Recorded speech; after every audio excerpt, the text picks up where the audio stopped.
Are you listening?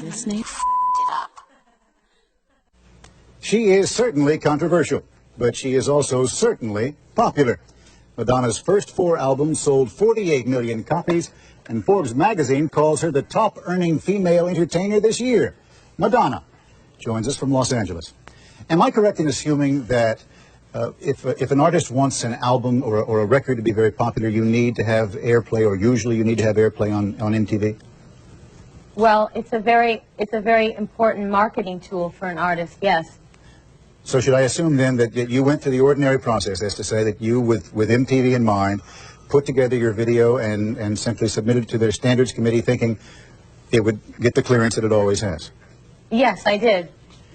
Well, you know that, or at least your record company knows that nudity is banned by MTV. They're not going to allow any... Well, I'm not so sure about that, because when I did my Vogue video, there's a shot of me where I'm wearing a see-through dress and you can clearly see my breasts. Now, they told me that they wanted me to take that out, but I said I wouldn't, and they played it anyways. So I thought that once again I was going to be able to bend the rules a little bit.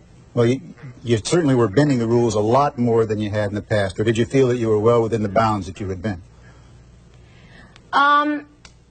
I guess half of me thought that I was going to get away with it and that I was going to be able to convince them, and the other half thought, well, no, you know, with the wave of censorship being, you know, and the conservatism that is, you know, sort of sweeping over the nation, I thought that there was going to be a problem. Well, when you say you thought you could get away with it, am I right? Have you sort of pushed the envelope a little bit with each one? With every video you've tried some new things, if only to be experimenting for your own reasons? Well, I think that's what art is all about, experimenting. But it is an expression. It is my artistic expression, and for me, a video is the filmic expression of the song, you know, a visual that describes what the song is about. And you've got to listen to the words of the song. You know, it's about a woman who's talking to her lover, and she's saying, tell me your dreams, am I in them? Tell me your fears, are you scared? Tell me your stories, I'm not afraid of who you are. And so, you know, we're dealing with sexual fantasies and being truthful and honest with our partner, you know, and these feelings exist, and I'm just dealing with the truth here in my video. Well, let me tell you why I asked that, because there are a lot of people in the industry who have said, look, this is one of the best self-marketers in the business. We have never really seen anything like it. And she knows how to push right to that edge. And this was a win-win for you. If they put the video on, you would get that kind of play, and if they didn't, you'd still make some money. It was all, in a sense, a kind of publicity stunt. Well, it may seem like it was a publicity stunt, and actually I was very lucky, but I must say I did not plan on selling this video.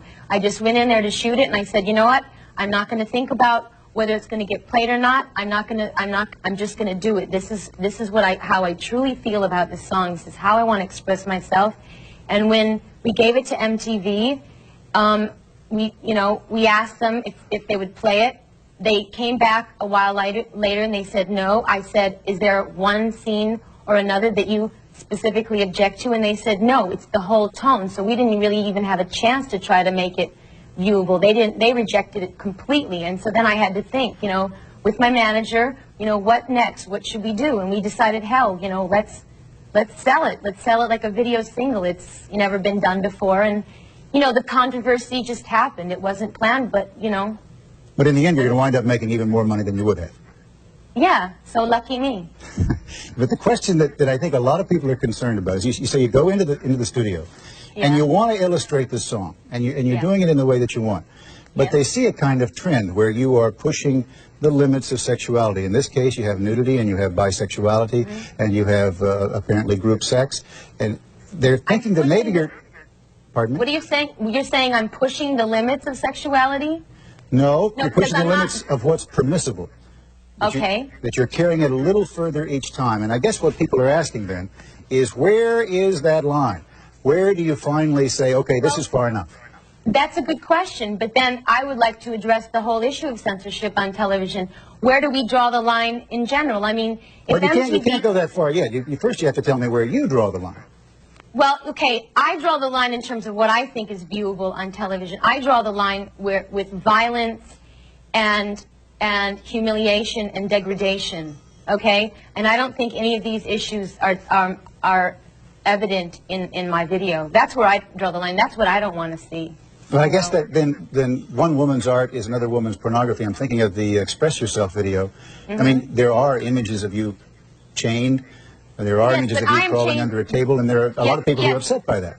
Okay, I've changed myself, though, okay? No, there wasn't a man that put that chain on me. I did it myself. I was chained to my desires. I crawled under my own table. You know, there wasn't a man standing there making me do it. I do everything by my own volition. I'm in charge, okay? Degradation is when somebody else is making you do something against your wishes. So okay? I understand. Is the expression then of sexuality, so long as it's two consenting adults, any form of sexuality, all right on television? Well, then I would like, okay, first I'd like to say I don't believe in censorship of any kind, but then I would like to say that I believe in labeling, and I would believe in some kind of, you know, warning label, or some kind of label that would say to adults, you know, after a certain hour we're allowed to, you know, play these kind of adult-themed videos, you know.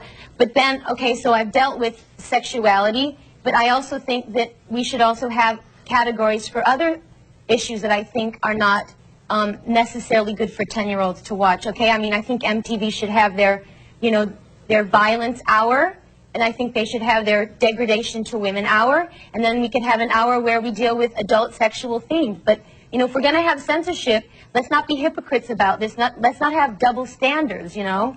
I mean, why is it okay for 10-year-olds to see, you know, someone's body being ripped to shreds, or Sam Kinison spitting on Jessica Hahn? Why are we going to deal with these issues? Why is that okay? Why do parents not have a problem with that?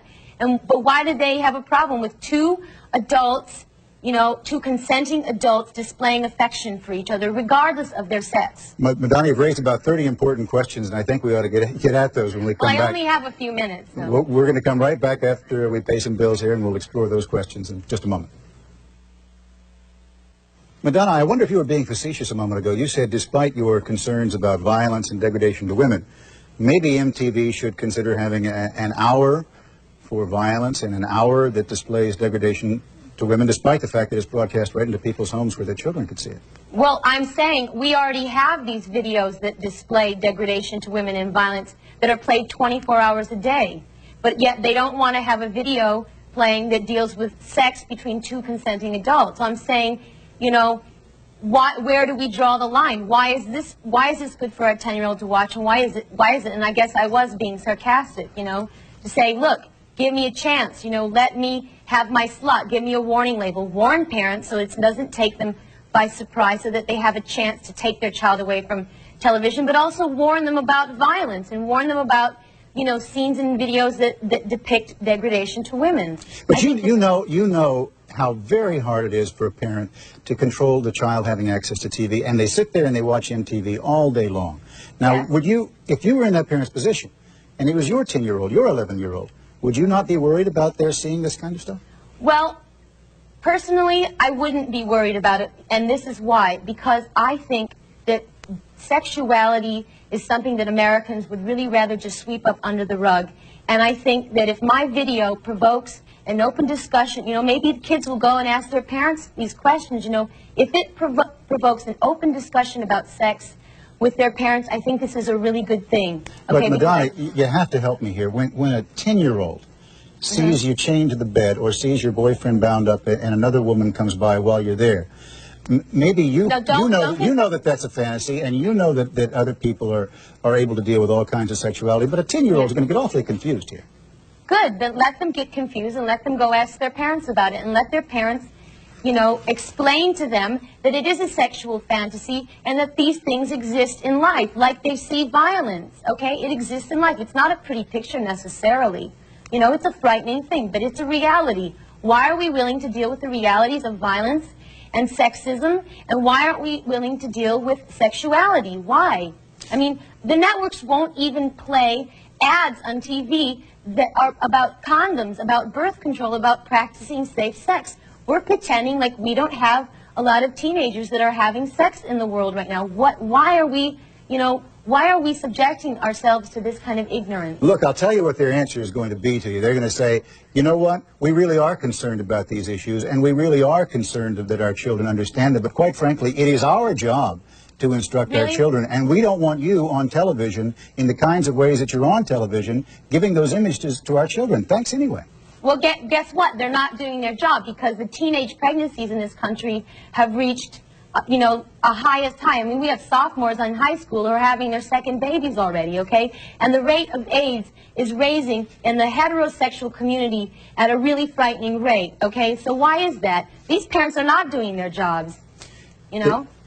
There is the question, and I guess this is what you're trying to tell me about, that you're balancing between an artist's need for self-expression, an artist's need to explore any kind of issue, and that certainly includes sexuality, and the responsibility that comes along with the kind of prominence that you have, and the fact that you're a role model for people. And I guess you have to wrestle with that, don't you? The fact that I'm a role model? I have to wrestle with that. Well, that there is a responsibility that comes along with your position. Okay, you know what? I feel that I'm behaving in a very responsible way. If you say I have a responsibility as a mainstream artist, whatever, I feel that I am being responsible, because I am here, as I said at the beginning of the interview, I'm talking about the video is displaying people being honest to each other about their sexuality. They're not alienating anyone, they're not degrading anyone. It's about honesty. It's about the celebration of sex. There's nothing wrong with that, okay? And that is my responsibility. And I'm also very responsible because I do deal with sexuality a lot in my shows and in my music. You know, I promote safe sex whenever I can. I put literature in my albums about birth control and using condoms. I am responsible. But my point really goes back to that other question, and I'm not suggesting that you're not. I'm just saying that you have to ask yourself, or do you not, the question, when you go into the studio, or when you put on your show, you want to be able to explore these kinds of things, because that's what art is. But at the same time, you have to reflect on what's going to be responsible. So then, do you say, where do I draw the line, or does it keep going further and further? But as I said to you before, I am being responsible.